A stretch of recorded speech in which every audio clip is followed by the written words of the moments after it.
Hi, my name is Sarah Federman, and I'm a recent graduate of the doctoral program at the School for Conflict Analysis and Resolution at George Mason University.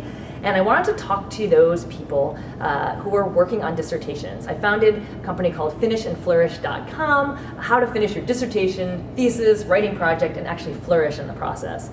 And this all as an outgrowth of me finishing and students and other colleagues asking me, how did I finish so fast? How did I finish so fast? And I've been spending time thinking about how did I finish so fast? But rather than keep these secrets for myself, I really want to help other people finish. I don't know if you know the statistics, but only about 50% of people in the humanities or social science doctoral programs are finishing their dissertations within 10 years, okay? And that's not heartening. You know how hard it is to get into a doctoral program, but it might actually be harder to get out of one. And I met this really nice guy named Tom a few weeks ago. He's in his 70s. He's a great teacher, had a very successful career. But he said that one of his biggest single life regret is not finishing his dissertation. And it can be done. So I wanted to help people figure out how to finish their dissertations, what to do, but also what not to do. There's a lot of books and professors will probably tell you, colleagues will tell you what you need to be doing. But today I want to talk about what you need to watch out for in terms of finishing. Just a little about me. So I worked as a writing advisor at the University of Pennsylvania, University of Vermont, the American University of Paris, and I've worked for 20 years on Bedford St. Martin's best-selling writing textbooks by Al Rosa and Paul Eschholz. So I've been doing that for about 20 years. But I really, in my own academic career, had some challenges. I didn't go back to graduate school, and for 10 years after my undergrad, I hadn't written an academic book in a decade. I hadn't worked alone in the library for a decade, so I had a lot of shifting to do, coming from a straight business career where people were, there was a lot of daily demands, whereas a dissertation is a much quieter process.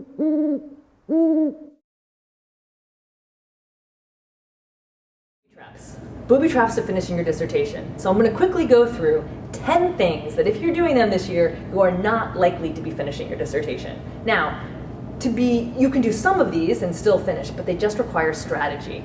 And I want to help you just be aware of them because I'm not hearing people talk about it. Number one, teaching. If you're teaching is great, but you know how much time it takes. Students have needs, they have constant needs. Preparing for lectures takes time, grading papers takes time, but teach a little, teach what you need to teach. I mean, you have to do your GRA-ship, you want some teaching experience if you want an academic career, but just be careful how much you're taking. It's almost very seductive too, because it's fun to have a bunch of students look at you and learn from you and have this real dynamic environment, but it's not necessarily helping you finish your dissertation. So let's just be clear about that. Number two, conferences. Conferences are also great. It's really fun to go anywhere all around the world, meet people, talk about your work, learn about their work, not be in the library. I know it, I've done it myself. I mean, I've given talks in Paris, in Siena, Italy, going to Atlanta, and New Orleans, and New York. But be very strategic about conferences. You lose far more time than you think. Even if the conference is 2 days, you have the 2 days of travel, then you have the preparation, and you will not be in the mindset to do your dissertation. You'll lose a week or two. Doesn't seem like a lot, but that momentum, those interrupts are challenging. So I recommend speaking to your committee. What are the conferences that really make sense for you? It may not be the one in New Zealand. It might be the one in New Jersey. Sorry to say it, but I think it really makes sense to be strategic at this point in your career. Finishing is really, really important. Number three, external extensive trainings, very alluring. Public speaking trainings, management trainings, personal development, and I've done a lot of different kinds of trainings throughout my dissertation, doctoral work, just to kind of keep me inspired. But be strategic, doing it to support your work. But time-intensive trainings that are not part of your doctoral program will set you back. I'm not saying they're not good. I'm not saying they're not going to change your life, and they may all change your life, but they're not finishing your dissertation. All right, number four, institution building.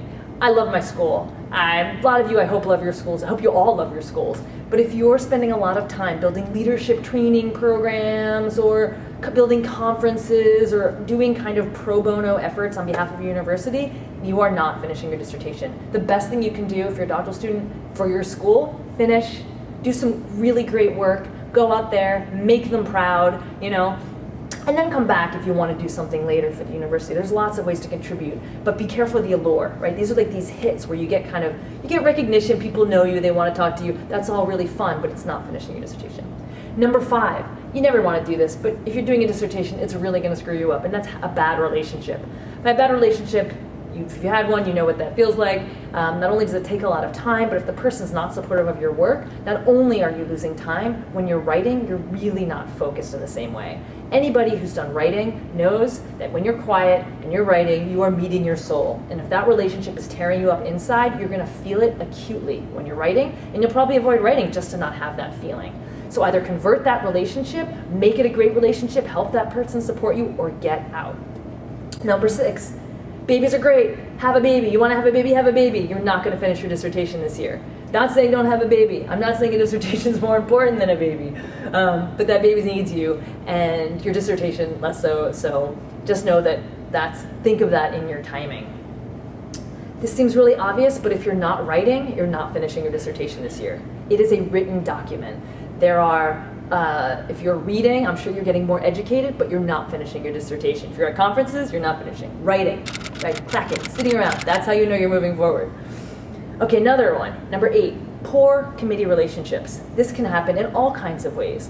1, do not enroll your committee in your timeline.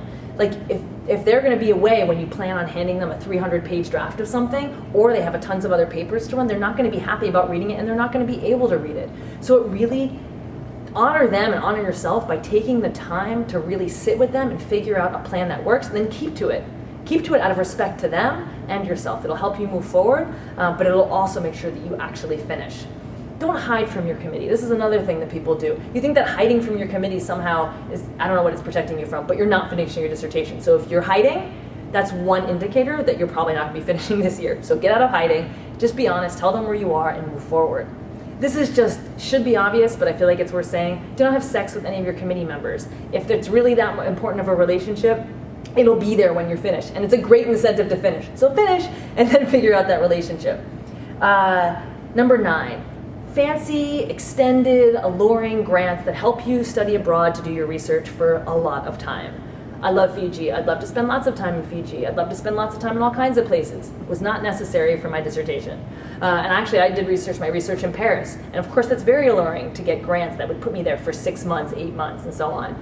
But it does not help me actually finish. And you can get those grants afterwards. So just think strategically. I know it feels great if you can tell everyone that you're a Fulbright scholar, and Fulbright scholarships are great. Go for it, but talk to your committee member and just see that that makes sense to help you finish. These are kind of like false prizes in a way. Not that speaking at conferences and getting a Fulbright is a false prize so much. It's just that you can get it all after. It doesn't all have to happen right now. And then number 10 is just a full-time job. If you have to get a full-time job, which you may, money is an issue, and if you're not being funded, you're going to have to do that. Just think about the kind of job you're getting and be honest with yourself. If it's one of those jobs where you're on call, either you're getting up at 5 in the morning or you're being super disciplined on the weekend, and you're going to need writing groups or something to help you move through your university. Definitely do them. Any kind of writing day, partner with your friends and just get there and have goals and keep to them. My website, finishandflourish.com. I have some materials there, I have some videos there. You can get a writing coach like me or somebody else, but somebody who's really going to help you think through where you're stuck intellectually, but also pragmatically, your strategies. So I just had a session with my writing coach this morning. It really helped me, and I was just not in the best mood, but they took me anyway and helped me just kind of make some very strategic decisions that helped me improve my schedule. So I'm not advocating for something I don't do myself, but please learn from this experience. Please don't be the 50% that don't graduate. Please change that percentage. You can finish, and I tell you, it feels great to be done. So good luck.